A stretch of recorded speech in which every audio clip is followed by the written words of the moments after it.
1818 খ্রিস্টাব্দে প্রকাশিত হয় এই গথিক সায়েন্স ফিকশনটি।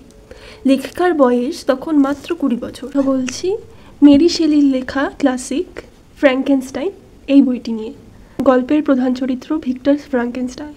সে কৈশোরে অ্যালকেমি নিয়ে মেতে থাকলেও ক্রমে বিজ্ঞানের প্রতি আসক্ত হয়ে পড়ে। এভাবেই এক্সপেরিমেন্টালি সে একাধিক মৃতদেহ জোড়া লাগিয়ে তৈরি করে একটি দৈত্যের।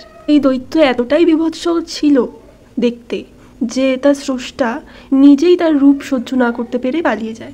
হোয়াইল এই দৈত্য জেগে যায় এবং এদিক সেদিক ঘুরে বেড়াতে বেড়াতে মানুষের ভাষা, আদব কায়দা ইত্যাদি শিখে নেয় এবং সে এটাও উপলব্ধি করে যে মানুষ তাকে ভয় পায় এবং সে ভীষণই একা। সে তার স্রষ্টাকে খুঁজে বার করে এবং দাবি করে তার জন্য একটি সাথী বানিয়ে দেওয়ার জন্য। কিন্তু ভিক্টর ফ্র্যাঙ্কেনস্টাইন সেই প্রপোজাল রিজেক্ট করে।